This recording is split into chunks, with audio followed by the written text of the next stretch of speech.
Okay, चलिए शुरू करें। गुड इवनिंग, कैसे हैं सब? ऑनलाइन गाइस क्विकली कंफर्म करेंगे, आवाज स्क्रीन सब ठीक है? आरुष, श्रिया, सानिका, एसएल,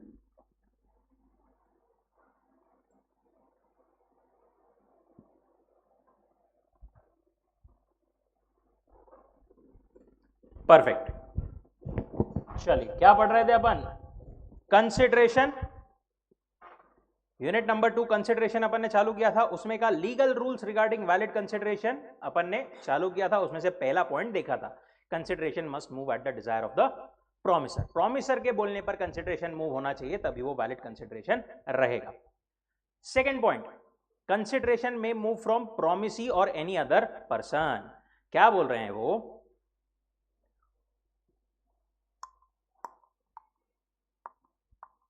कंसिडरेशन दो पार्टीज है, फॉर एग्जाम्पल एक कॉन्ट्रैक्ट में मिस्टर ए और बी, तो कंसिडरेशन हमेशा A to B and B to A, ये दो पार्टीज के बीच में ही रह सकता है क्या? नहीं, consideration can move from third party also. There can be a stranger to consideration, third party can be a stranger to consideration. मतलब ए गया बी के पास में कार खरीदने के लिए, बी ने बोला कितने की कार है? 30 लाख की। ओके, ए ने क्या देखा? ए ने पहले उसके साथ बोल दिया हाँ ठीक है 30 लाख मैं खरीद लेता हूं। बाद में देखा तो अकाउंट में कितने थे? 30,000। तो उसने क्या बोला? सी को, अपने फ्रेंड को बोला कि भाई अभी के लिए तू बी को पेमेंट कर दे। ठीक है, तो ये कंसिडरेशन भी वैलिड कंसिडरेशन रहेगा। थर्ड पार्टी से कंसिडरेशन मूव हो सकता है। कंसिडरेशन में प्रोसीड फ्रॉम प्रोमिसी और any other person who is not a party. There can be a stranger to consideration but not a stranger to a contract. Stranger जो है एक third party consideration दे सकता है, बट एक third party contract में कोई चीज एनफोर्स नहीं कर सकता। वो कोई राइट्स एंड ड्यूटीज, मतलब ए एंड बी के बीच में कोई कॉन्ट्रैक्ट हुआ, वहां पर सी ने कंसिडरेशन दिया, वो ठीक है, बट ए और बी में किसी ने कोई ब्रीच किया तो उनपे केस वगैरह थर्ड पार्टी कर सकता है क्या? नहीं कर सकता। इससे एक रिलेवेंट अपना केस लॉ है, चिनैया वर्सेस रमैया। इसमें क्या हुआ था? एक लेडी थी, मिस ए समझ लो, उसने अपने बेटी को, बी को, अपनी सारी प्रॉपर्टी दे दी। बट क्या बोला बी को कि मैं तेरे को प्रॉपर्टी दे रही हूं, but at the same time you have to promise कि तू हर महीने अपने अंकल को जो है, सी को, अंकल को, मैटरनल अंकल, मामा को अपने पैसे देती रहेगी कुछ अमाउंट। बी ने बोला ठीक है। ए ने ये अमाउंट दे दिया बी को। ओके, अब बी हर महीने सी को कुछ कुछ अमाउंट दे रही थी। ए की बाद में डेथ हो गई। बी ने थोड़े टाइम तक तो अंकल को पैसे दिया, उसके बाद में पैसे देना बंद कर दिया। अंकल कोर्ट में चले गए। कोर्ट में बी ने क्या बोला? बोले मैंने पैसा इसलिए देना बंद कर दिया क्योंकि अगेंस्ट में मुझे कुछ मिल नहीं रहा है, there is no consideration in return. Court ने उसको क्या बोला? अरे बाउली, तेको तेरी मम्मी ने इतनी बड़ी प्रॉपर्टी देके गई थी, राइट? थर्ड पार्टी से तेको वो कंसिडरेशन मिला था, जिसके बदले तेको यहां पर कंसिडरेशन देना था अपने अंकल को। This was a valid consideration. Third party से मिला हुआ भी वो कंसिडरेशन कंप्लीटली वैलिड रहेगा। It was held that there was sufficient consideration for uncle to recover the money from the daughter. तीसरा, executed and executory consideration. Consideration जो है वो एग्जीक्यूटेड भी रह सकता है, एग्जीक्यूटरी भी रह सकता है। एग्जीक्यूटेड मतलब जो कि दोनों पार्टीज ने अपना अपना कंसिडरेशन परफॉर्मेंस कर दिया है। ए ने पैसे देना था, बी ने कार देना था, दोनों ने दे दिया है, दैट इज एग्जीक्यूटेड। एग्जीक्यूटरी क्या होता है? व्हेन अगर कुछ एक्ट जो है वो परफॉर्म करना बाकी है तो इट इज एग्जीक्यूटरी कंसिडरेशन। हो गया है उसको बोलते हैं consideration which consist in performance of an act is to be executed. और अगर एग्जीक्यूटरी है तो उसको बोलते हैं when it consist in promise. अभी प्रॉमिस हुआ है, अभी एक्चुअल होना बाकी है। एक पार्टी का भी अगर कोई एक्ट बाकी है तो it is executory consideration. Consideration जो है वो पास्ट भी रह सकता है, प्रेजेंट भी रह सकता है, फ्यूचर भी रह सकता है। इसीलिए अपने को डेफिनेशन में ऊपर नहीं किया, यहां पर आप देखोगे तो क्या था वर्ड्स? हैज डन और एब्सटेन फ्रॉम डूइंग, और डज और एब्सटेन्स फ्रॉम डूइंग, और प्रोमिसेस टू डू और abstains from doing. That is past, present and future.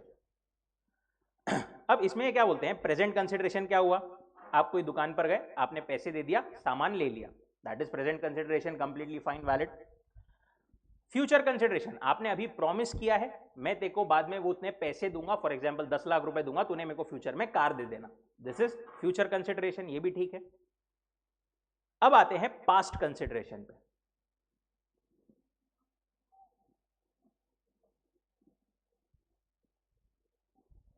Past consideration के लिए वो क्या बोलते हैं कि the consideration if past may be the motive but can not be real consideration of subsequent promise, but in the event of a service being rendered in the past at the request or the desire of the promisor, the subsequent promise is regarded as an admission that the past consideration was not gratuitous। एक बार वापस से सब लोग ये line पढ़ेंगे, green वाली जो है ना हाईलाइटेड, ब्लू और ग्रीन, वो एक बार पढ़ेंगे, फिर अपन डिस्कस करते हैं, so that you can connect it properly।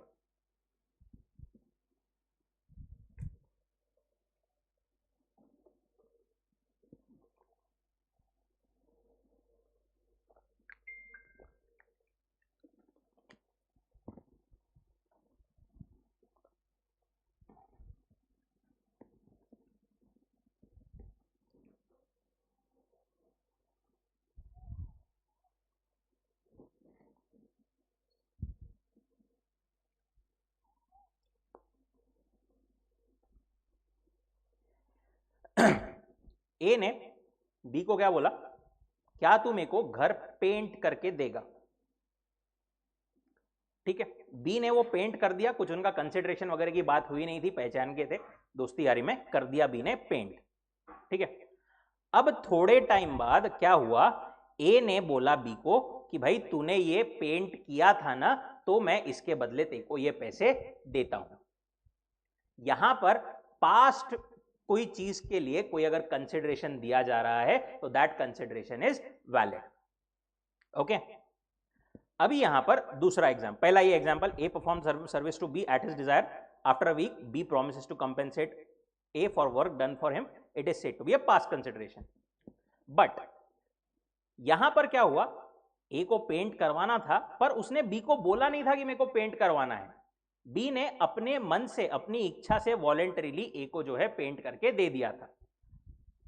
And बाद में बी अगर डिमांड कर रहा है कि मैंने देखो पास्ट में सर्विसेज दी थी, उसके लिए मेरे को अब कंसिडरेशन दे, तो ये यहां पर वैलिड नहीं रहेगा, क्योंकि this was not at the desire of promiser.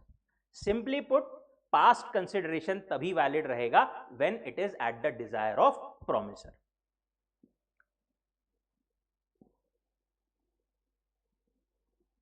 वो बोल रहे हैं, in the event of service being rendered in the past at the request or desire of the promisor, subsequent promise is regarded as admission that past consideration was not gratuitous।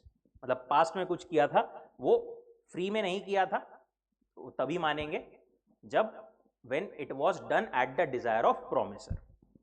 क्योंकि अगर इसने voluntarily B ने ए को कुछ दिया था, तो it will be considered कि वो बी ने अपने इच्छा से फ्री में करने के मोटिव से करके दिया है, और अब वो बाद में कोई कंसिडरेशन डिमांड नहीं कर सकता।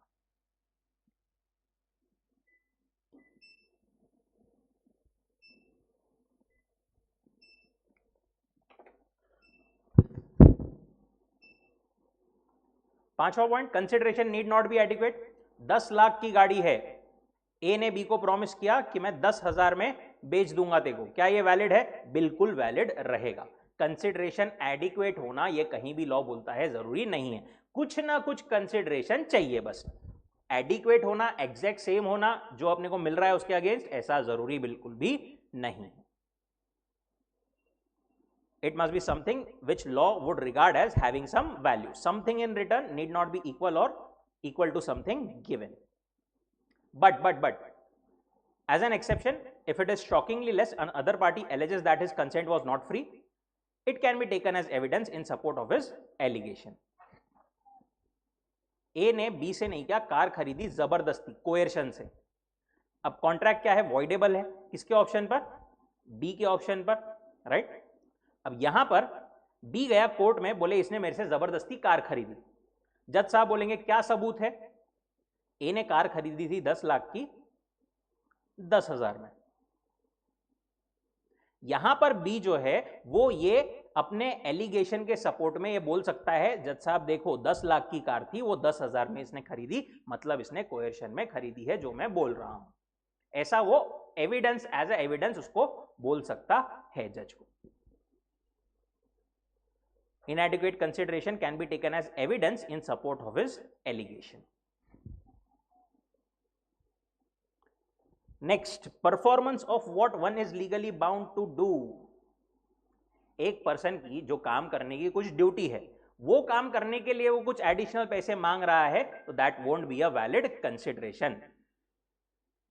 एक डॉक्टर ने, ए ने बी को, नॉर्मली वो फीस चार्ज करता है 500 रुपए, ठीक है। बी ने प्रॉमिस किया ए को कि अगर तुमने मुझे ठीक कर दिया तो मैं तुमको 2,000 रुपए दूंगा। क्या ए ये 2,000 रुपए कोर्ट में जाकर के रिकवर कर सकता है? नहीं कर सकता। वो सिर्फ और सिर्फ कितने रिकवर कर सकता है? 500 रुपए ही रिकवर कर सकता है, जो उसकी ड्यूटी, जो उसका मतलब ड्यू बनता है। 500 रुपए में उसकी करने की ड्यूटी थी, right. Performance of an act by a person who is legally bound to perform can not be consideration for contract. Promise to pay money to a witness is void for it is without consideration. ए कोई case में गवाह था, witness था, उसने, उसकी duty है कि उसने गवाही देनी चाहिए। अगर उसको सी बोलता है मैं देखो पैसे दूंगा, तू जाकर के गवाही दे, जो काम करना है वो काम करने के लिए सी जो है उसको प्रॉमिस करता है कुछ पैसे, और बाद में सी ने बोल दिया नहीं देता आप पैसे, तो क्या ए जाकर के सी से रिकवर कर सकता? नहीं कर सकता, क्योंकि ये वैलिड प्रॉमिस, वैलिड कंसिडरेशन के अगेंस्ट नहीं है।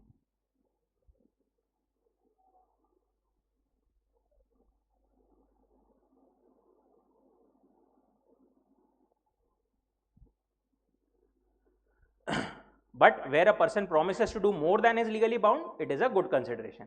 ए ने, एक लॉयर था, उसने प्रॉमिस किया था अपने क्लाइंट को कि मैं तुमको जो है ये केस तुम्हारे लिए लड़ूंगा 10,000 रुपए में।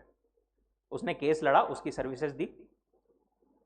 इसके अलावा ये लॉयर ने और उनको कुछ तो भी एक मैटर में हेल्प किया था, कुछ एफिडेविट, कुछ लीगल डॉक्यूमेंट्स बना करके दिए थे, जिसके लिए बी ने बोला कि मैं देखो ऊपर से 2,000 रुपए दूंगा।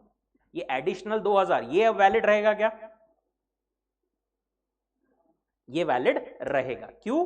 क्योंकि it is done for some work, कुछ तो वर्क के अगेंस्ट में ये किया गया है।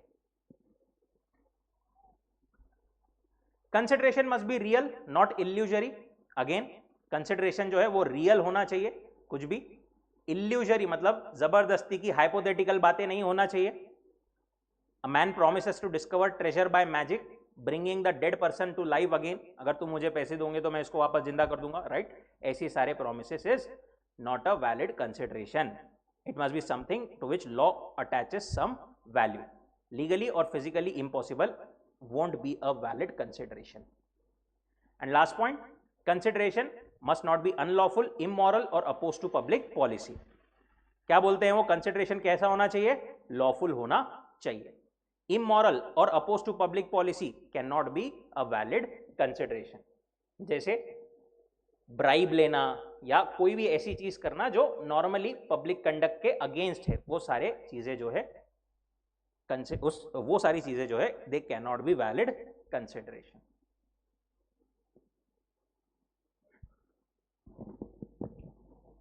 sued by a third party,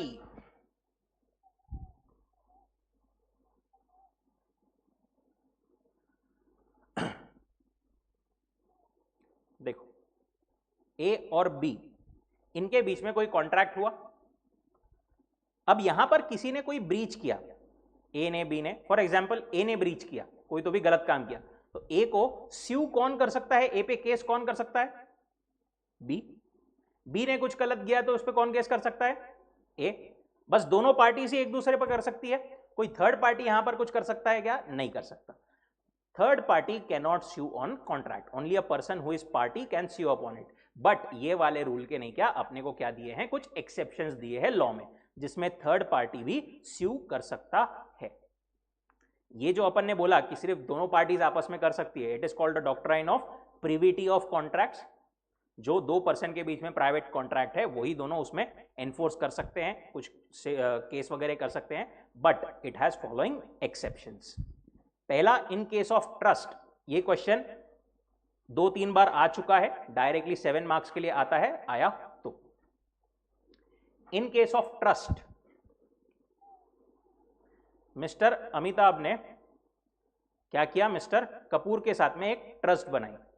हर महीने वो उनको 5 लाख रुपए देते थे।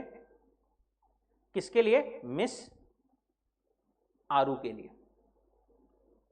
बोले ये 5 लाख तुम्हारे पास में एज अ ट्रस्टी रखो, जब मिस आरू 18 साल की हो जाएगी तब उसको ये पैसे दे देना।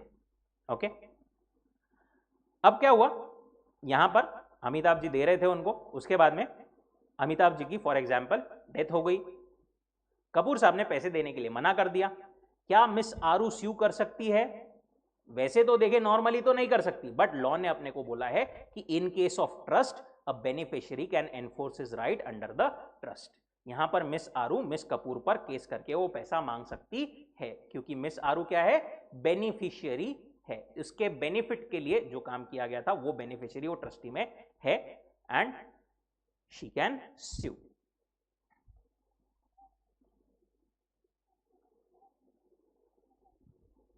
दूसरा, in case of family settlement, if the terms of the settlement are reduced into writing, members of the family who originally had not been parties may enforce the agreement. क्या बोलते हैं यहां पर? ए और बी दो भाई थे, इनका क्या हुआ? झगड़ा हो गया। उन्होंने क्या किए? बोले सेपरेशन कर दे। बोले ठीक है। दोनों ने कॉन्ट्रैक्ट वगैरह लिख करके प्रॉपर्टीज डिवाइड कर ली, और दोनों ने प्रॉमिस किया कि दोनों जने हर महीने 20,000 रुपीज अपने मदर को देंगे फॉर हर मेंटेनेंस। ये कॉन्ट्रैक्ट किसके बीच में हुआ? ए एंड बी के बीच में। रिड्यूस्ड इनटू राइटिंग मतलब when the terms of settlement are reduced into writing मतलब राइटिंग में उन्होंने कॉन्ट्रैक्ट किया है। अब यहां पर ए या बी ने वो पैसे देने से अगर मना कर दिया तो यहां पर मदर भी स्यू कर सकती है, उनमें से किसी को भी। Again mother is third party but she can sue. ये वो एग्जाम्पल बोलता है फैमिली सेटलमेंट के केस में। In case of certain marriage contracts, अगर किसी पर्सन के बेनिफिट की बात हो रही है तो इन सर्टेन मैरिज कॉन्ट्रैक्ट्स वो पर्सन भी स्यू कर सकता है। जैसे एग्जाम्पल अपने को दिया है, वो क्या बोलता है? मिस्टर एक्स अपनी वाइफ को, मिसेस एक्स को सही से अच्छी तरीके से ट्रीट नहीं करता था। मिसेस एक्स झगड़ा करके वापस अपने पास किसके पास चली गई? फादर के पास में। बाद में मिस्टर एक्स को अपनी गलती का रियलाइजेशन हुआ, वो आया यहां पर फादर के पास में मिसेस एक्स के, बोले इसको वापस भेज दो, मैं इसको अब अच्छे से रखूंगा। फादर ने बोला ठीक है, अब अगर तूने कुछ गलत काम किया तो तू जो है मुझे 20 लाख रुपए देगा। अगर तूने इसको वापस से अब अच्छे से ट्रीट नहीं किया तो तू 20 लाख रुपए देगा। यहां पर कॉन्ट्रैक्ट हो गया। थोड़े टाइम बाद फादर की डेथ हो गई। मिस्टर एक्स वापस से मिसेस एक्स को परेशान करने लग गया। अब यहां पर कॉन्ट्रैक्ट तो इन दोनों के बीच में हुआ था, but Mrs X can also sue on this contract, क्योंकि मिसेस एक्स के बेनिफिट के लिए ये किया गया था। A provision may be made for the benefit of a person, he may file a suit though he is not a party to the agreement.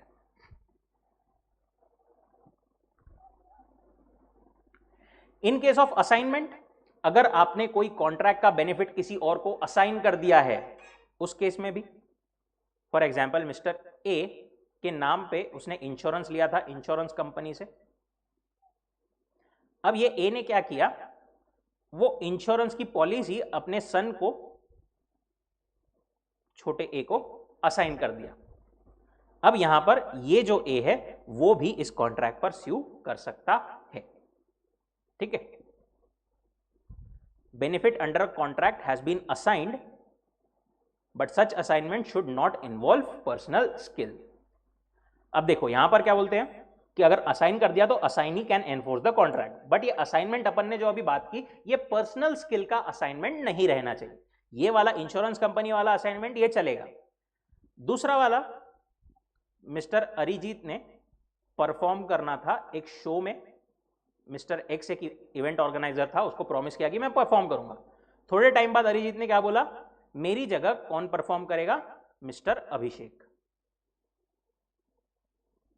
उसने यहां पर असाइन कर दिया पर्सनल स्किल इन्वॉल्व वाला कॉन्ट्रैक्ट, ये असाइनमेंट नहीं चलेगा।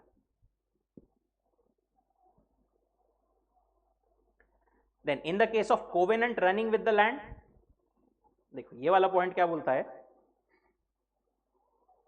अच्छा सॉरी ये पॉइंट रह गया, एक्नॉलेजमेंट और estoppel, where the promisor by his conduct acknowledges himself as an agent of the third party, it would result in a binding obligation।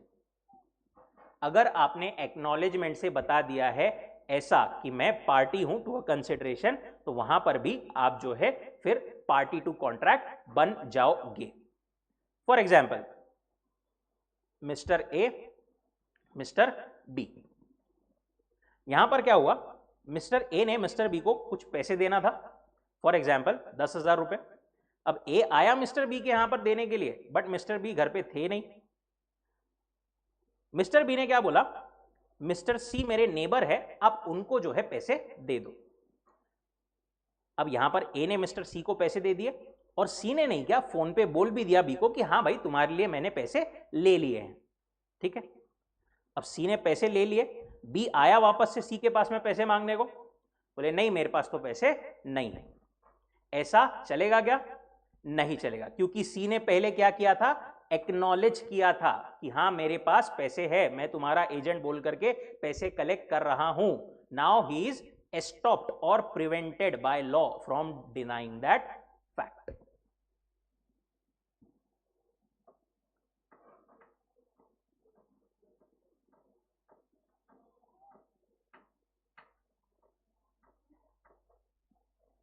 Online guys सब लोग यहां तक मेरे साथ है?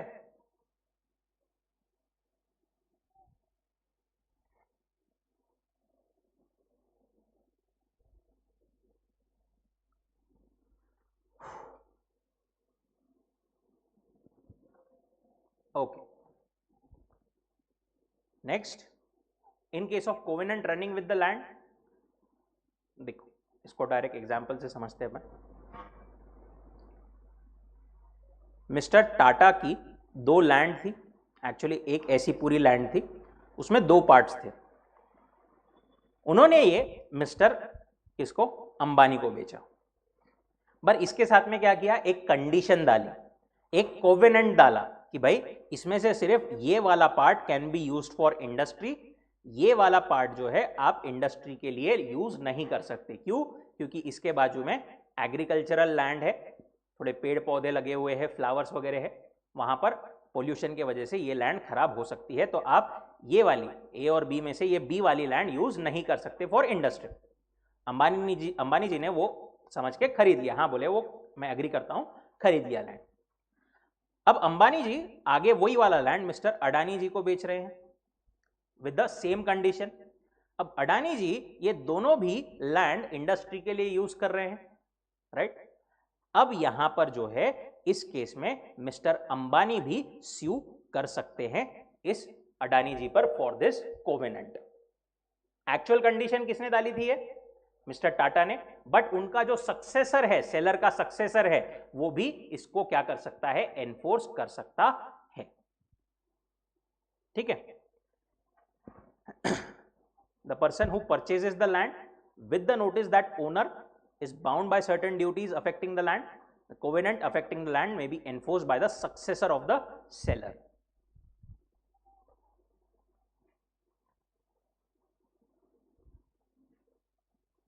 All the successors are bound to it.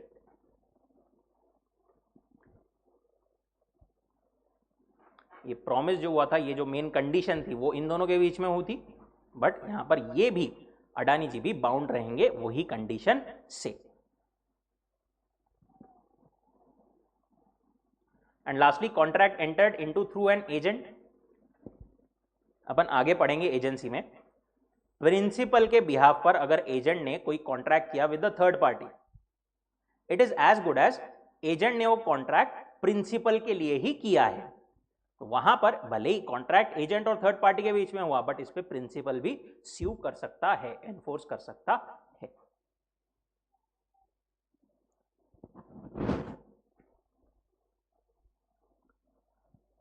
Coming to the last part,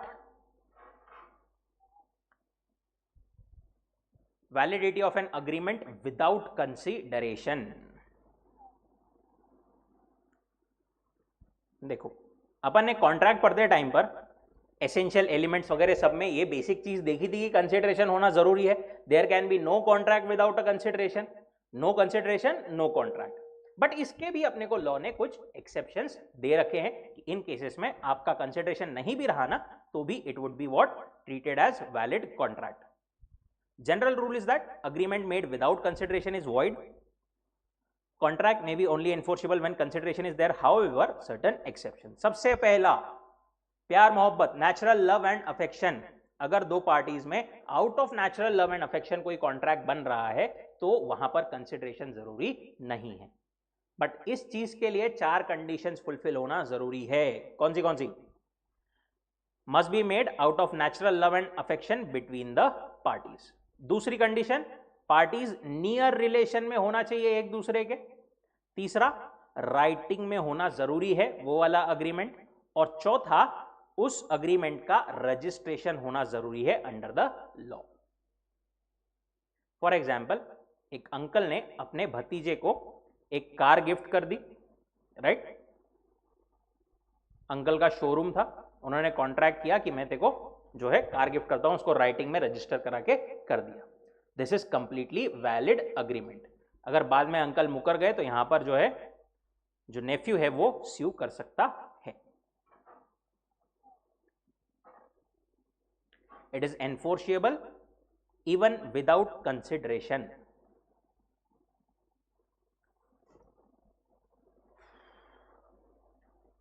जैसे husband ने क्या किया, एक रजिस्टर्ड अग्रीमेंट किया कि to pay his earnings to his wife, held that agreement was valid. वैसे ही ए ने out of natural love and affection अपनी बहू को क्या किया, नेकलेस गिफ्ट करने का वादा किया 5 लाख का। ए ने उसको राइटिंग में और रजिस्टर भी करा लिया, अग्रीमेंट कंप्लीटली वैलिड है। बहू जो है बाद में एनफोर्स करवा सकती है अगर ससुर मना कर दे पे करने से तो। दूसरा, consideration for past voluntary services. This is kind of link to that point, past consideration वाले पॉइंट से। Promise to compensate wholly or in part a person who has already voluntarily done something for the promisor is enforceable under section 25। देखो, ए ने क्या किया था, B के लिए कोई तो भी वॉलेंटरीली सर्विसेज दिया था, ठीक है, उसको पेंट करके घर दे दिया था वॉलेंटरीली। अब यहां पर इसके अगेंस्ट बाद में ए बी को बोले कि मैंने तेरे को पेंट करके दिया था, उसके अगेंस्ट तू मेरे को गुड्स बेच दे, क्या ये वैलिड रहेगा?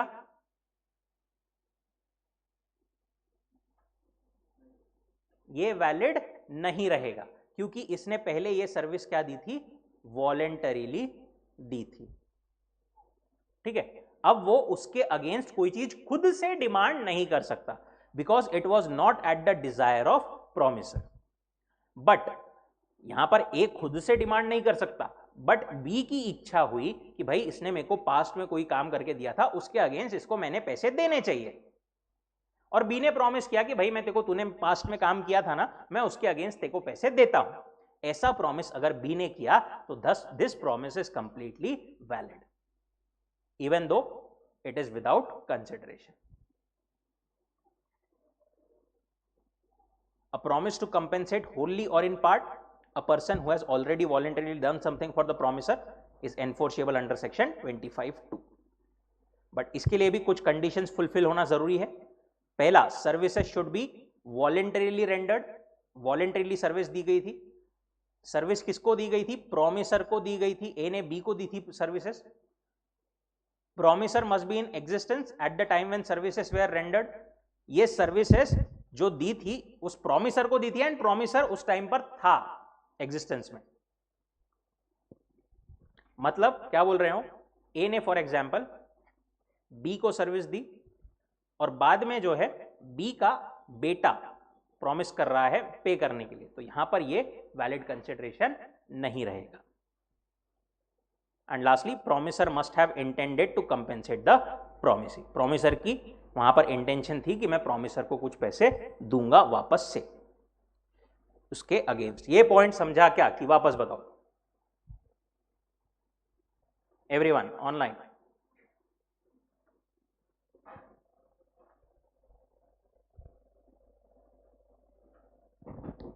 Yes, Sanika, it is creating legal obligation.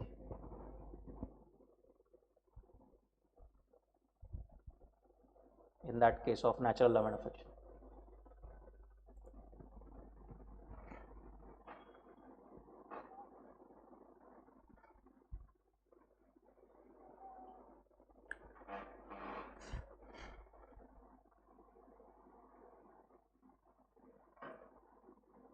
जैसे पी को आर का वॉलेट मिला था, आर ने प्रॉमिस किया कि मैं तेरे को उसके बदले 10,000 रुपए दूंगा. This is completely a valid promise और वैलिड कंसिडरेशन, मतलब विदाउट कंसिडरेशन भी वैलिड प्रॉमिस रहेगा. तीसरा, promise to pay time barred date. ए ने बी को कुछ पैसे दिया था, वो 3 साल के अंदर रिकवर नहीं कर पाया. 3 साल के बाद में अपन ने बोला था टाइम बार्ड हो जाता है, राइट? अब वो आइडियली तो रिकवर नहीं कर सकता. फॉर एग्जाम्पल यहां पर उसने पैसे दिए थे 10,000 रुपए, पर यहां पर बी ने क्या किया, बी अच्छा आदमी था, उसने बोला मैं तेरे को वो पैसे वापस दे दूंगा. ऐसा ए को उसने प्रॉमिस किया. ये वाला promise is completely enforceable even though it is without consideration. ठीक है, यहां पर कुछ कंसिडरेशन है क्या बी ने जो ए को प्रॉमिस किया उसके लिए? ये जो पहले 10,000 रुपए मिले थे वो तो अब लीगली रिकवर कर ही नहीं सकता हो, वो चीज तो चली गई, इसीलिए बी के प्रॉमिस को कोई कंसिडरेशन नहीं है, but still it is valid promise. अच्छा, यहां पर एक चीज बताओ, 10,000 रुपए ए ने बी को दिया था, बी ने प्रॉमिस किया मैं तेरे को 6,000 रुपए वैलिड, मैं तेरे को जो है 6,000 रुपए रिटर्न करूंगा. तो अब इस केस में, और फिर बाद में ऐसा प्रॉमिस करके बी ने मना कर दिया, तो अब ए जो है वो कितना अमाउंट कोर्ट में जाकर के रिकवर कर सकता है? 6,000 ही रिकवर कर सकता है. जितना बी ने प्रॉमिस किया था उतना ही रिकवर कर सकता है.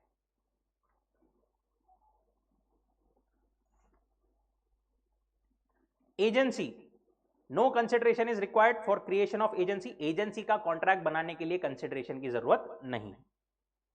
कंप्लीटेड गिफ्ट, कंप्लीटेड गिफ्ट मतलब क्या? Again basically which is in writing and registered.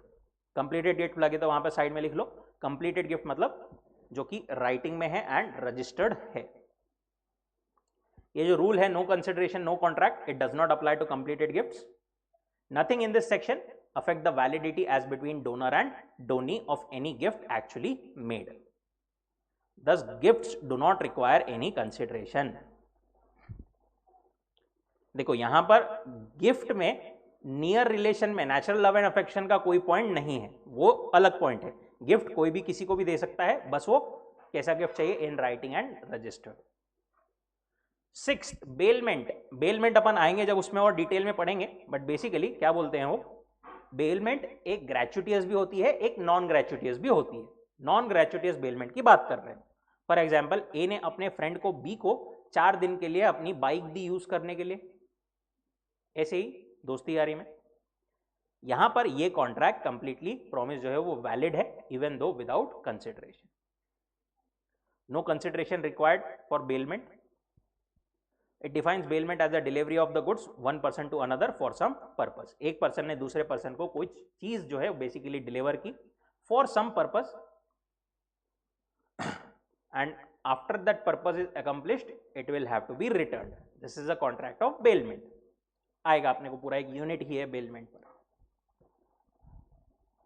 And last point, charity. Charity के केस में जो है आपको कोई कंसिडरेशन की जरूरत नहीं होती. ए ने बी को प्रॉमिस किया कि मैं तेरे को 10,000 रुपए दूंगा as a donation. This is completely a valid promise, enforceable promise. It does not require anything in return. अब यहां पर एक केस लॉ है कादरनाथ वर्सेस गौरी मोहम्मद. यहां पर क्या हुआ था, ए ने बी को प्रॉमिस किया कि मैं तेरे को नहीं क्या 1 लाख रुपए दूंगा. इसके बेसिस पर क्या किया, बी ने टेंपल में अपने कुछ रेनोवेशन करवा लिया, कुछ काम करवा लिया. बाद में ए ने वो अमाउंट देने से मना कर दिया. क्या बी ए पर केस कर सकता है? बिल्कुल कर सकता है, क्योंकि it was a valid promise, enforceable promise. Unit 2 ends here. Generally इसमें से मतलब जो क्वेश्चन है वो थ्योरेटिकल बन रहे हैं आजकल, बट अगेन केस बेस्ड भी आ सकता है। जनरली जो थियरी क्वेश्चंस आते हैं it is regarding these points. एक तो स्यूड बाय थर्ड पार्टी, उसके बाद में validity of an agreement without consideration, ये दो फेवरेट है इंस्टीट्यूट के। प्लस कभी कभी ये natural love and affection and promise to pay time barred debt, ऐसे एक दो पॉइंट्स भी वो 3-4 मार्क के लिए पूछ सकते हैं। चलिए एक क्वेश्चन का आंसर लिखेंगे, बुक्स निकालिए।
दिस इज योर क्वेश्चन, छोटा सा क्वेश्चन फॉर 3 मार्क्स।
नहीं कंचन, मतलब उसमें ऐसी कोई रिक्वायरमेंट नहीं है अबाउट इन राइटिंग, बट अपन ने कॉन्ट्रैक्ट के बेसिक्स में ही पढ़ा था कि मतलब it's better to have it in writing. तो प्रैक्टिकली वर्ल्ड में देखा जाए तो जनरली अगर कोई ऑफिशियल ट्रांजैक्शन है तो राइटिंग में ही करते हैं वो लोग।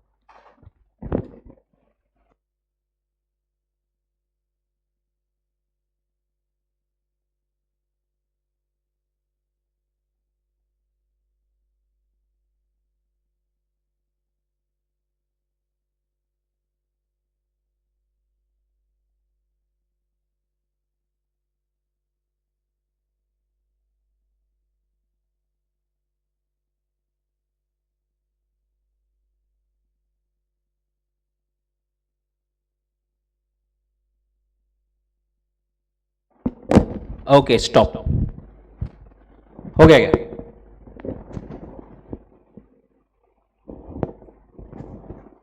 क्या लिखा है आपने? प्रोविजन क्या लिखी है? स्टार्ट कहां से किया है?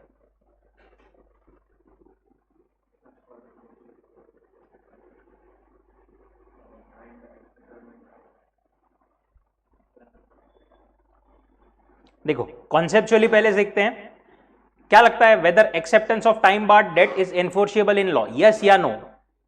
यस है। देखो हमेशा अपन जब भी क्वेश्चन करेंगे ना तो स्ट्रक्चर आपका जो है सोचने का इसी तरीके से रखिए।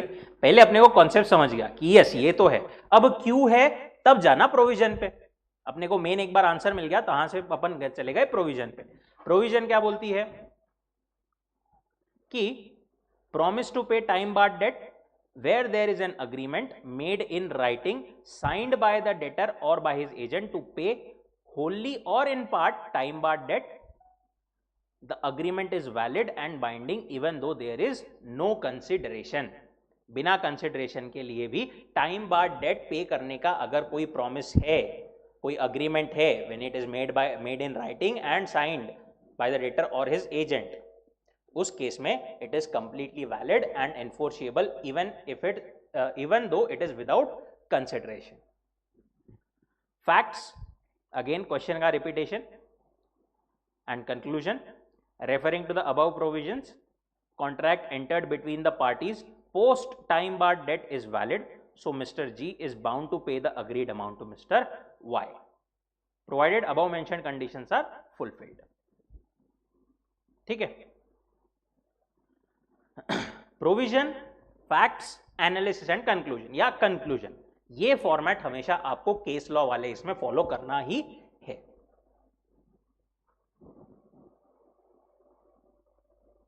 जो भी क्वेश्चन अपन क्लास में कर रहे हैं एक बार ट्राई करिए। अगर आपको लगता है कि बहुत इंपॉर्टेंट है, अपना बहुत ही ज्यादा गलत हुआ है या अपना बिल्कुल ही मैचिंग नहीं है, तो वापस से घर पे जाके सेम क्वेश्चन को आपको वापस एक बार प्रैक्टिस करना है। ठीक है, writing practice again I am repeating, करने में बहुत टाइम लगता है, बोर होता है, अरे यार हो जाएगा, क्लास में भी रोज रोज रोज रोज अपन करते ही जाएंगे, बट यही छोटी छोटी छोटी छोटी प्रैक्टिस ही adds up to the difference in the and.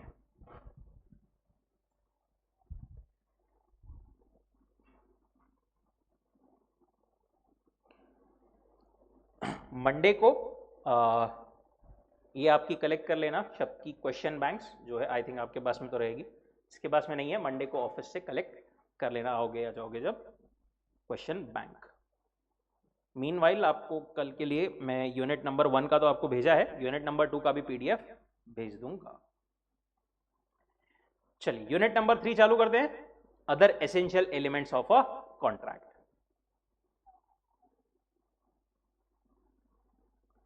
ये वाले यूनिट में हमको क्या क्या कवर्ड है? अपन ने चैप्टर 1 में देखा था there are certain essential elements of a valid contract. एक कॉन्ट्रैक्ट का वैलिड कहलाए जाने के लिए उसमें कुछ एसेंशियल एलिमेंट्स होने जरूरी है, कुछ जो सेक्शन 10 में दिए हुए थे, कुछ जो नहीं दिए थे। उसमें से 4 मेन एलिमेंट्स जो है वो अपने को सिर्फ इस यूनिट में एक्सप्लेन किए गए हैं। कौन से? पहला कैपेसिटी, दूसरा फ्री कंसेंट, तीसरा lawful consideration and object, and चौथा नॉट एक्सप्रेसली डिक्लेयर्ड वॉइड। उसके फर्दर क्लासिफिकेशन, कैपेसिटी में अपने को 3 चीजें थी कि पर्सन मेजर होना चाहिए, साउंड माइंड का होना चाहिए, not disqualified from contracting. Free consent में coercion, undue influence, fraud, misrepresentation, mistake. And lawful consideration not expressly declare to be void में further there are points which we will be covering. चलते हैं एक एक पर। सबसे पहली चीज कैपेसिटी टू कॉन्ट्रैक्ट, कौन कौन केपेबल है कॉन्ट्रैक्ट के लिए, या फिर एलिजिबिलिटी क्या है कॉन्ट्रैक्ट की। तीन थी अपने पास में कंडीशन। पर्सन क्या होना चाहिए, मेजर होना चाहिए, दैट इज 18 प्लस, 18 और अबव। दूसरा साउंड माइंड का, स्टेबल माइंड का होना चाहिए। एंड तीसरा स्पेसिफिकली डिस्क्वालिफाइड नहीं रहना चाहिए from contracting by any law to which he is subject. Age of majority, again वही रिपीटेशन कि जहां पर भी है वो every person domiciled in India, यहां पर अपन इंडियन लॉ की बात कर रहे हैं तो सिर्फ इंडिया के लॉ में हिसाब से एज ऑफ मेजोरिटी क्या है, 18 years of age and not before. So person less than that age even by a day would be minor for contracting. Minor के साथ किया गया कोई भी कॉन्ट्रैक्ट void ab initio रहेगा. This is the basic thing. Contract made with the minor with or by the minor is void ab initio. Minor जो है contract करने के लिए कॉम्पिटेंट ही नहीं है, उसके साथ में किया गया कोई भी कॉन्ट्रैक्ट फ्रॉम द बिगिनिंग क्या रहेगा, void ab initio. It would be invalid from the beginning. Minor को नहीं, क्या हर एक एंगल से जो भी है जहां पर भी है माइनर को हर तरीके से प्रोटेक्शन दिया हुआ है। माइनर की अगर बेनिफिट की बात आती है तो वो लॉ बोलता है उसको मिलना चाहिए, बट माइनर के कहीं भी नुकसान की, कोई लायबिलिटी की बात आती है तो वहां पर माइनर बिल्कुल भी लायबल नहीं रहेगा। माइनर से उसी से रिलेवेंट अपने को बहुत सारे पॉइंट दिए हैं। जनरली एक आधा क्वेश्चन हर अल्टरनेट अटेम्प्ट में इसमें से आता ही है। ये जो अपने को माइनर से रिलेटेड कुछ 10, 12, 15 पॉइंट्स है, इसको मार्क कर लेना, इसमें से एक आधा क्वेश्चन जनरली अल्टरनेट अटेम्प्ट में बनता है। अब ये मोहिरी बीबी वर्सेस धर्मोदा दास घोष, ये वाला जो केस लॉ था ना, इसमें क्या हुआ था देखो अभी माइनर का पोजीशन कितना डेंजर है। Mister D a minor mortgage his house for 20,000 to money lender. एक माइनर ने अपना घर गिरवी रख दिया एक लेंडर के पास में, लेंडर ने उसको क्या किया, 8,000 रुपए दे दिया, ठीक है। बाद में माइनर ने क्या किया, सूट फाइल कर दिया, केस कर दिया कि भाई ये कॉन्ट्रैक्ट कैंसिल कराओ, ठीक है। अब कोर्ट ने बोला माइनर ने ये जो गिरवी रखा है वो तो रख ही नहीं सकता क्योंकि वो माइनर है, तो ये वैलिड नहीं है, जो उसने जो ये मॉर्गेज किया ना वो मॉर्गेज वैलिड नहीं है, बिल्कुल भी वैलिड नहीं है। अच्छा ये 8,000 का क्या होगा फिर, जो उसने माइनर को दिया वो भी माइनर रिटर्न करने के लिए लायबल नहीं है।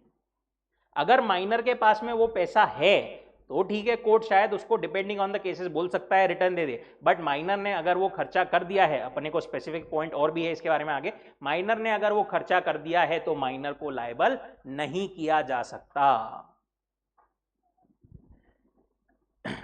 Held contract is void as D is minor and therefore he is not liable to pay anything to the lender.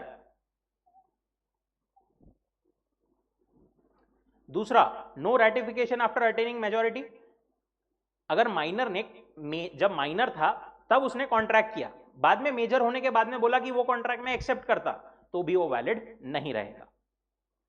अपने को जो एग्जांपल दिया है, ए ने बी को प्रॉमिस किया, एक प्रॉमिसरी नोट दिया कि आई प्रॉमिस टू पे बी 5,000 रुपीज। ये कब, जब ए माइनर था, तो ये वैलिड रहेगा क्या प्रॉमिसरी नोट, नहीं में रहेगा क्योंकि यहां पर माइनर जो है कर ही नहीं सकता। अब क्या हुआ, मेजर होने के बाद में ए ने ये रैटिफाई कर दिया, बोले मैंने वो पहले प्रॉमिसरी नोट दिया था उसको मैं रैटिफाई करता हूं, एक्सेप्ट करता हूं। क्या यहां पर ये रैटिफिकेशन वैलिड रहेगा, नहीं रहेगा। अच्छा, अगर ए ने इसके जगह पर एक नया प्रॉमिसरी नोट बना दिया, ए ने यहां पर एक नया न्यू प्रॉमिसरी नोट बना दिया, तो क्या ये नया वाला प्रॉमिसरी नोट वैलिड रहेगा क्या, मेजर रहेगा, प्रॉमिसरी नोट वैलिड रहेगा, बट यहां पर दूसरा कोई अपना एलिमेंट मिस हो जा रहा है, दैट इज कंसिडरेशन।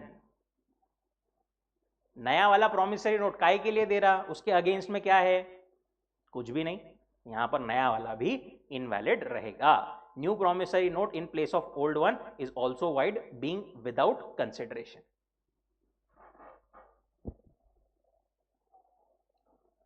तीसरा, माइनर कैन बी बेनिफिशियरी और can take benefit out of contract.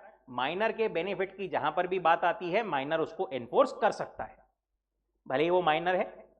इसलिए minor though not competent, nothing prevents minor from making other party bound to him. अगर माइनर को किसी ने प्रॉमिसरी नोट दिया है, मिस्टर ए ने माइनर को बोला कि आई प्रॉमिस टू पे माइनर, जो भी है, माइनर उसको एनफोर्स कर सकता है। Promissory note duly executed in favour of minor is not void, can be sued upon him. वैसे ही पार्टनरशिप में माइनर जो है पार्टनर नहीं बन सकता, क्योंकि पार्टनर जो है, पार्टनरशिप जो है कॉन्ट्रैक्ट के थ्रू बनती है, माइनर पार्टनर नहीं बन सकता। बट पार्टनरशिप में सिर्फ बेनिफिट्स के लिए माइनर को एडमिट किया जा सकता है with the consent of all other partners.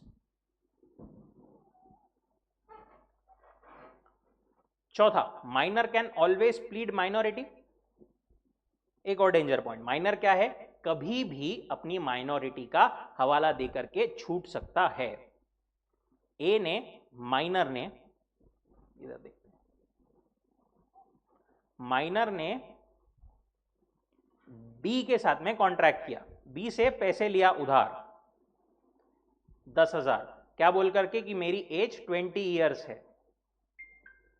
बाद में जब बी पैसे लेने आया तो बोला अरे नहीं नहीं मैं तो माइनर हूं, एक्चुअली वो था 17 साल का। बी कोर्ट में गया, कोर्ट में भी माइनर ने बोला नहीं नहीं मैं तो माइनर ही हूं, यहां पर बी के पास में कोई रास्ता नहीं है। भले ही इसने पहले फ्रॉडुलेंटली लिया था, बट स्टिल यहां पर माइनर की कोई लायबिलिटी नहीं आएगी। Can always plead minority, not estopped to do so even where he has taken any loan or entered into any contract falsely representing that he was major. Rule of estoppel cannot be applied against minor. मतलब पहले तूने बोला था तू 20 साल का है तो अब तू 20 साल का ही मानेंगे, ऐसा एस्टॉपल का प्रिंसिपल उसके माइनर के अगेंस्ट नहीं लगाया जा सकता। ये वही वाला पॉइंट जो अपन बोल रहे थे, अगर माइनर ने वो पैसा स्पेंड नहीं किया है तो कोर्ट उसको बोल सकता है भाई वो पैसा पड़ा है वो उसको दे दे, बट अगर माइनर ने स्पेंड कर दिया है तो माइनर की कोई लायबिलिटी नहीं है, even though he has received the same by fraud. पांचवा point, liability for necessaries. Multiple questions बने हैं इस पॉइंट से।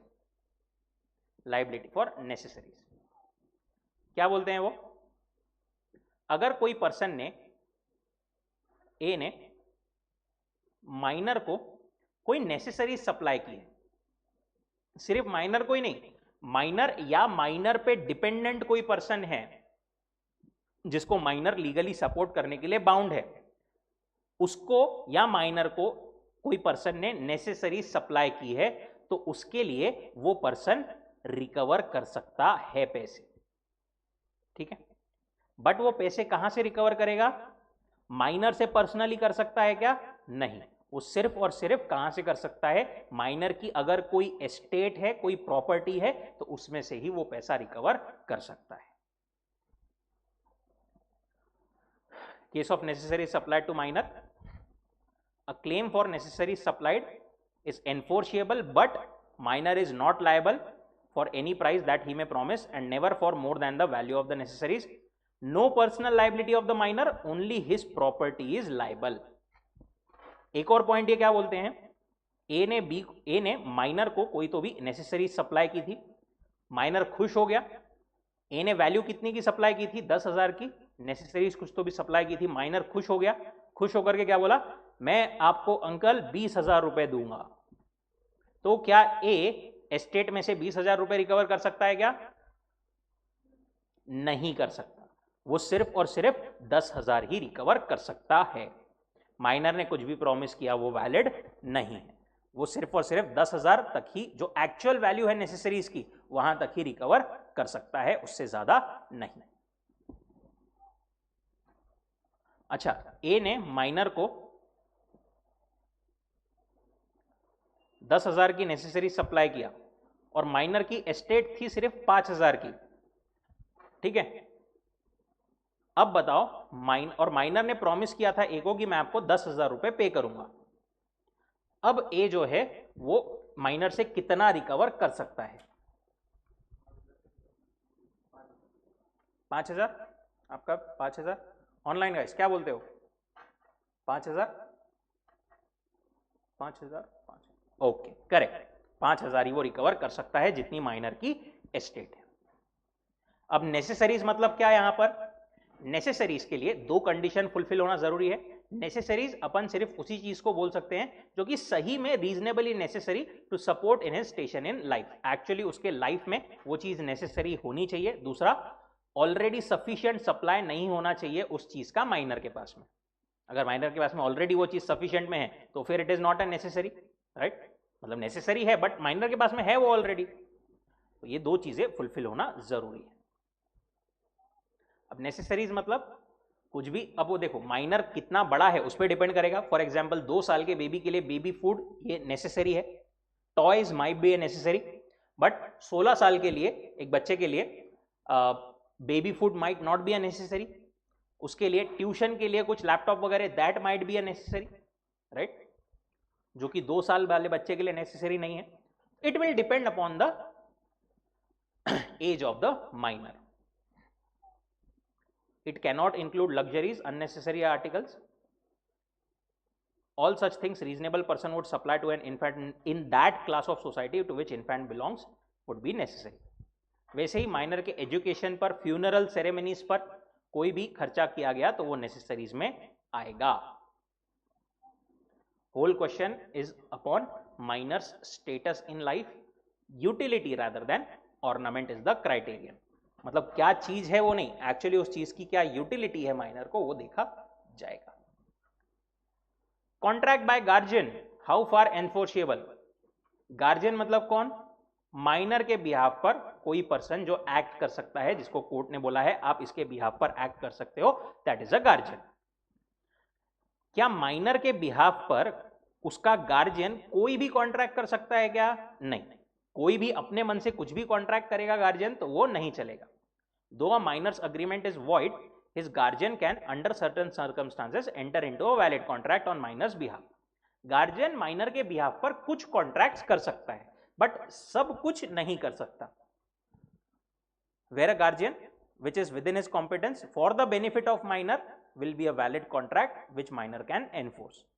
जो कोर्ट ने परमिशन दी है गार्जियन को ये कॉन्ट्रैक्ट कर सकते हो आप, जो उसके कैपेसिटी में है वो माइनर के बिहाफ पर वो कर सकता है और उस केस में माइनर थर्ड पार्टी के साथ में उसको एनफोर्स भी कर सकता है. ठीक है, जैसे उन्होंने एग्जांपल दिया है, all contracts are not valid. Guardian has no power to bind a minor for purchase of immovable property. Generally guardian minor के बिहाफ पर किसी थर्ड पार्टी से कोई इमूवेबल प्रॉपर्टी परचेज करने का ट्रांजैक्शन एंटर नहीं कर सकता, बट कोर्ट से परमिशन लेकर के माइनर के बिहाफ पर उसकी कोई प्रॉपर्टी सेल करने के लिए कॉन्ट्रैक्ट में एंटर कर सकता है. But a contract entered into by a certified guardian appointed by court of a minor with the sanction of court for sale of minor's property may be enforced by either party to the contract. यहां तक सब है क्या मेरे साथ?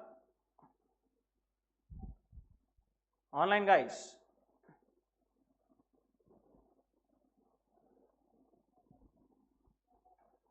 okay. No specific performance. Specific performance मतलब क्या? कंचन आपका वो पुराना पिछला वाला डाउट सॉल्व हुआ ना?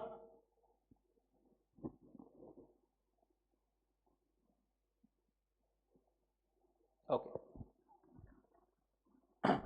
नो स्पेसिफिक परफॉर्मेंस क्या बोलते हैं वो?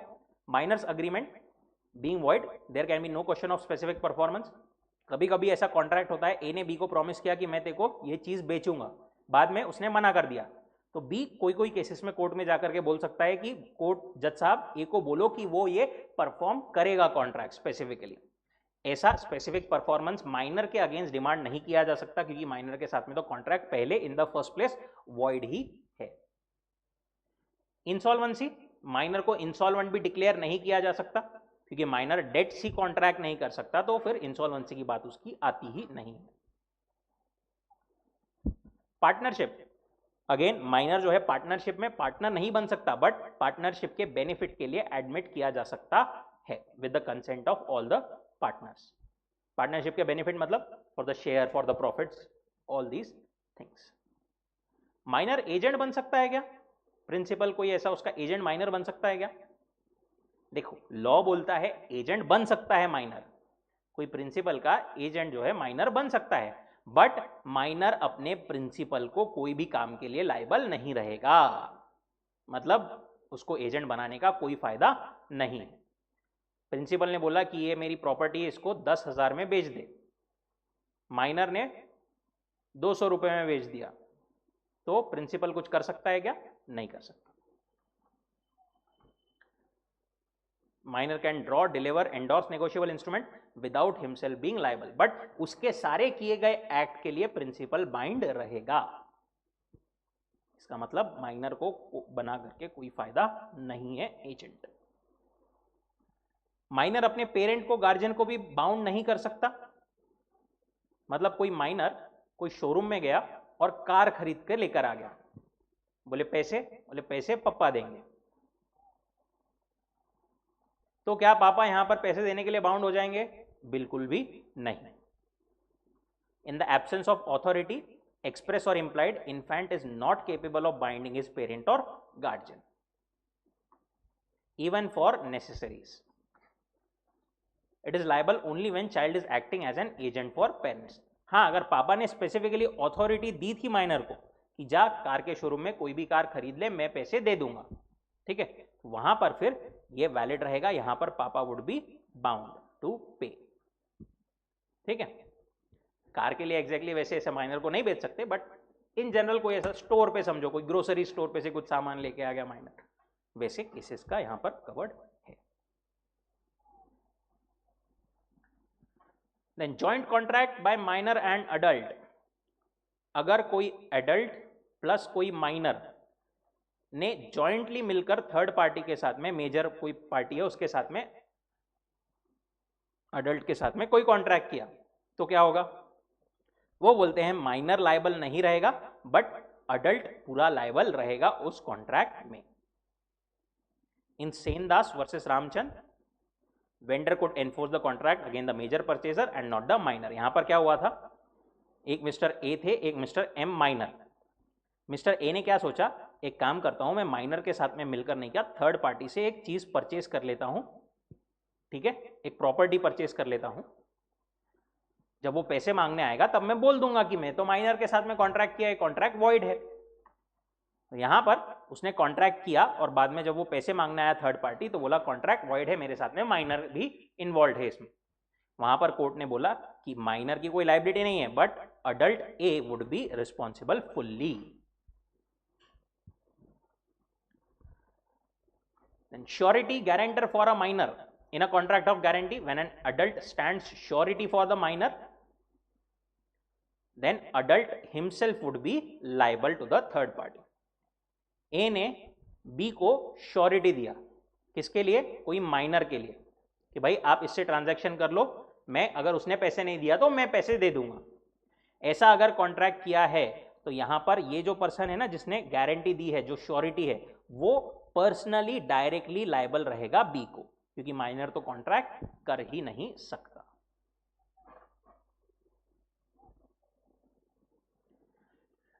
Minor as a shareholder, minor shareholder बन सकता है क्या कोई कंपनी में? क्या लगता है?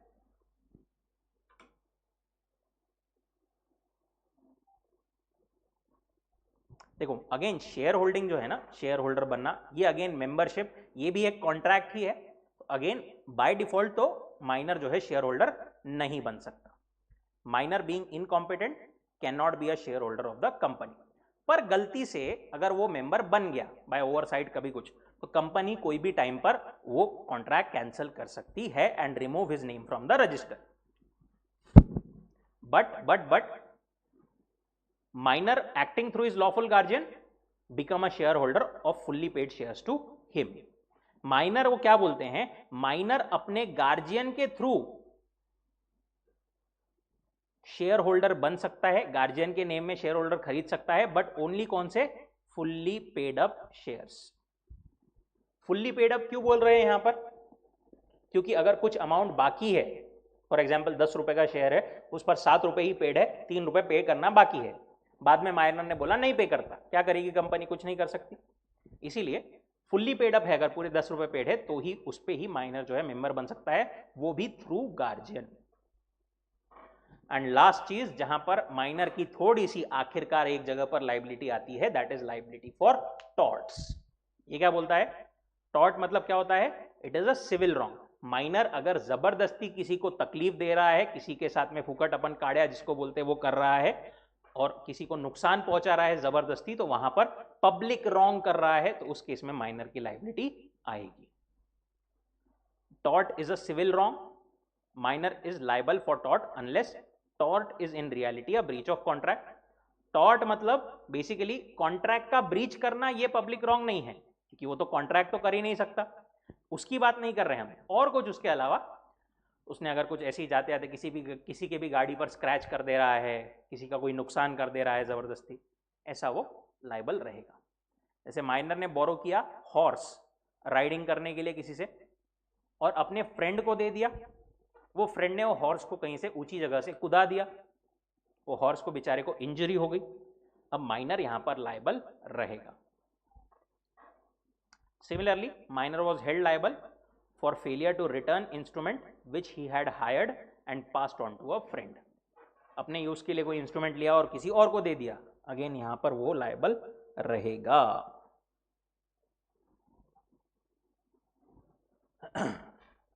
चलिए 2 पॉइंट क्विकली कवर करते हैं, फिर एक छोटा सा ब्रेक लेते हैं। तो पहला देख लिया अपन ने, एज ऑफ मेजॉरिटी। दूसरा क्या है एलिजिबिलिटी के लिए? कि वो साउंड माइंड का होना चाहिए। साउंड माइंड मतलब स्थिर बुद्धि का, प्लस वो जो है कॉन्ट्रैक्ट के नुआंसेस, इंप्लीकेशंस अपने ऊपर समझने के लिए उस स्टेट में होना चाहिए, कि वो सारे इंप्लीकेशंस कॉन्ट्रैक्ट का अपने ऊपर क्या असर होगा, अपन कौन से ऑब्लिगेशंस में एंटर कर रहे हैं, ये सब प्रॉपरली अंडरस्टैंड करने के स्टेट में है एंड रैशनल जजमेंट बनाने के स्टेट में है, तो ही वो साउंड माइंड का है ऐसा माना जाएगा। If at the time when he makes the contract, he is capable of understanding and forming a rational judgment as to effect upon his interest. देखो कभी कभी क्या होता है, किसी किसी को बीच में दौरे पड़ते हैं, राइट? जो पर्सन यूजुअली अनसाउंड माइंड का है, हो सकता है कि एक पर्सन अनसाउंड माइंड का है बट बीच बीच में ठीक हो जाता है, ठीक है? तो जब वो ठीक रहता है ना, उस पीरियड में वो कॉन्ट्रैक्ट कर सकता है। बट नॉर्मली कोई पर्सन अगर साउंड माइंड का है, बीच बीच में उसको दौरे आते हैं, बीच बीच में वो अनसाउंड हो जाता है, जब वो अनसाउंड माइंड का है तब वो ऑब्वियसली कॉन्ट्रैक्ट नहीं कर सकता। वैसे ही कोई person who is delirious from fever, delirious from fever मतलब आपने एक्सपीरियंस किया होगा कभी, अगर बहुत ज्यादा अपने को बुखार वगैरह हो जाए तो उस केस में अपने को कुछ समझता नहीं, कुछ सूझता नहीं, क्या कौन बोल रहा, राइट? तो ऐसा भी स्टेट जो है it is of unsound mind का स्टेट। या फिर ड्रंक है कोई पर्सन, इंटॉक्सिकेटेड है, जो कि अपने ऊपर कॉन्ट्रैक्ट का इफेक्ट नहीं समझ सकता है जल्दी से, he cannot contract while such delirium or drunkenness lasts. ऐसे पर्सन के साथ किए गए सारे कॉन्ट्रैक्ट क्या रहेंगे? वॉइड रहेंगे। एंड लास्टली, अगर स्पेसिफिकली डिस्क्वालिफाइड कोई पर्सन है तो वो भी कॉन्ट्रैक्ट नहीं कर सकता। माइनर एंड अनसाउंड माइंड के अलावा there are certain other persons disqualified जिनके साथ में कॉन्ट्रैक्ट वॉइड रहेगा। अभी इनकॉम्पिटेंसी जो है, ये डिस्क्वालिफिकेशन जो है वो कैसे आ सकता है? Because of your political status, आप कौन से कंट्री के हो, प्लस कॉर्पोरेट स्टेटस क्या है, लीगल स्टेटस क्या है, इसके हिसाब से। जैसे फॉरेन सोवरेन्स, फॉरेन के कोई रूलर्स वगैरह, वो डिस्क्वालिफाइड होते हैं बहुत सारे चीज़ों में कॉन्ट्रैक्ट करने से। फॉरेन के ambassadors, alien enemy, alien enemy मतलब ऐसी कंट्री का पर्सन जिस कंट्री के साथ में अपने कंट्री का वॉर चल रहा है। कॉर्पोरेशन, कन्विक्ट्स, मुजरिम, इंसॉल्वेंट पर्सन एक्सेट्रा, ये सब डिस्क्वालिफाइड है। कुछ कुछ कॉर्पोरेशंस भी होते हैं, कोई कोई कंपनी होती है कि आप कॉन्ट्रैक्ट नहीं कर सकते, ऐसा बोला गया है लॉ में। All those would be board from contracting. चलिए ब्रेक लेते हैं छोटा सा 5-10 मिनट का, वी विल कंटिन्यू।